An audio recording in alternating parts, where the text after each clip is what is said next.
মানুষের নেতা, বাংলাদেশ আওয়ামী লীগের যুগ্ম সাধারণ সম্পাদক ইসিবি সম্মানিত মোহাম্মদ নাসিম ভাই আজকে আমাদের প্রধান অতিথি আমাদের মাঝে এসেছেন এই ত্রাণ বিতরণ করতে, কিন্তু কেন সেটি আমার নেতা বলবে।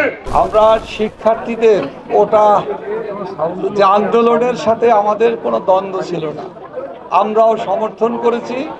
আইনি বাধ্যবাধকতার কারণে একটু সময় ক্ষেপণ হচ্ছিল, কিন্তু এই শিক্ষার্থীদের কাঁধে ভর করে বিএনপি জামাতিরা শিক্ষার্থীদের কাঁধে ভর করে সন্ত্রাসী কর্মকাণ্ড চালিয়েছে। পিটিপি জাতীয় স্থাপনা 53 বছরে যেটা তিল তিল করে গড়ে উঠেছে সেটাকে জ্বালিয়ে পুড়িয়ে ছারখার করে দিয়েছে।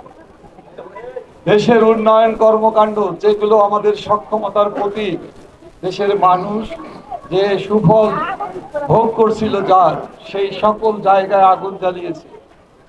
মেট্রো রেল স্টেশনে জ্বালিয়ে পুড়িয়ে ছারখার করে দিয়েছে, লুট করেছে, ধ্বংসযজ্ঞ চালিয়েছে। সেতু ভবন, যে সেতু ভবনের মাধ্যমে আমাদের স্বপ্নের পদ্মা সেতু, আমাদের বঙ্গবন্ধু সেতু তৈরি হয়েছে, সেই সেতু ভবনেরকে জ্বালিয়ে পুড়িয়ে ছারখার করে দিয়েছে। দুর্যোগ ব্যবস্থাপনা, মানুষের দুর্যোগে মানুষের পাশে দাঁড়ায়, ত্রাণ সহযোগিতা করে, সেই স্থাপনাকে ধ্বংস করে জ্বালিয়ে আগুন ধরিয়ে দিয়েছে। লক্ষ্য কি? লক্ষ্য একটাই, বাংলাদেশ রাষ্ট্রটিকে ধ্বংস করা। বাংলাদেশ দেশরত্ন শেখ হাসিনার নেতৃত্বে যখন আজকে আমরা ঘুরে দাঁড়িয়েছি, আজকে সেই সময় এই সন্ত্রাসী কাণ্ড, এই তাণ্ডব অসংখ্য মানুষের প্রাণ কেড়ে নিয়েছে।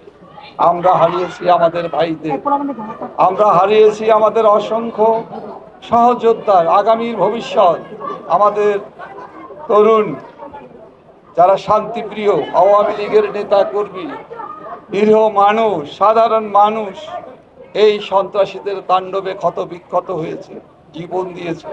আমরা তাদের প্রতি সহমর্মিতা, দুঃখ প্রকাশ, পরিবারের প্রতি আমাদের সকল সময় আমাদের সংহতি থাকবে। প্রিয় বন্ধুরা, আজকে কারফিউ দিতে দেশরত্ন শেখ হাসিনা বাধ্য হয়েছেন। কারণ কি? সন্ত্রাসী কর্মকাণ্ড করে সারা দেশটাকে ছারখার করে দিতে চায় দেশরত্ন শেখ হাসিনা। নিরুপায় হয়ে মানুষের সম্পদ, জীবন এবং রাষ্ট্রীয় স্থাপনা, গুরুত্বপূর্ণ স্থাপনাগুলোকে রক্ষার জন্য, এই সন্ত্রাসীদের হাত থেকে রক্ষার জন্য কারফিউ দিতে হয়েছে। আজকে আস্তে আস্তে সকল কিছু আবার স্বাভাবিক গতি ফিরে পেয়েছে।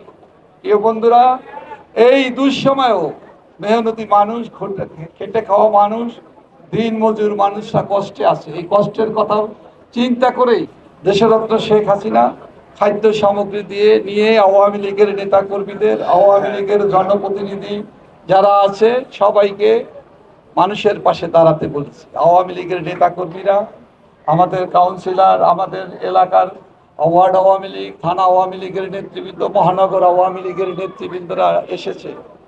আপনারা আপনাদের পাশে দাঁড়িয়েছে, যতটুকু পারছে আমরা দিচ্ছি। এটা চলবে, এর আগামীকালকেও, তার পরের দিনও চলবে। ওয়ার্ড কাউন্সিলররা তারাও সরকারের পক্ষ থেকে সিটি কর্পোরেশনের মাধ্যমে খাদ্য দ্রব্য দেওয়া হচ্ছে। এটা চলবে, এটা আমরা দেব যতক্ষণ পর্যন্ত কারফিউ চলবে।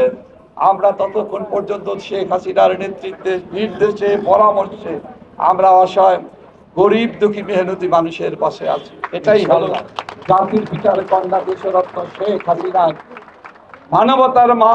মানুষকে ভালোবাসে, মানুষের দুঃখ কষ্ট বুঝতে পারে।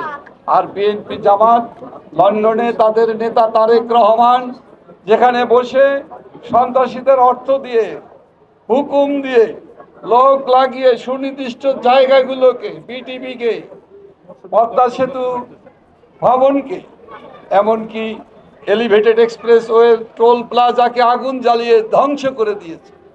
ধ্বংস করে দিয়েছে 2টি মেট্রো রেলের স্টেশনকে। 1 বছর লাগবে। এই কষ্ট কাদের? এই 1 বছর কষ্ট পাবে কারা? সাধারণ মানুষরা।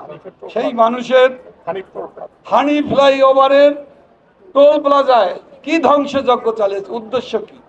উদ্দেশ্য একটাই, দেশকে ধ্বংস করা, বাংলাদেশকে ব্যর্থ করা, মুক্তিযুদ্ধের চেতনাকে ধ্বংস করা, মুক্তিযুদ্ধের পক্ষের, স্বাধীনতার পক্ষের শক্তিকে নিঃশেষ করে দিয়ে এই সন্ত্রাসী গোষ্ঠী বাংলাদেশের সাম্প্রদায়িক শক্তির উত্থান চায়।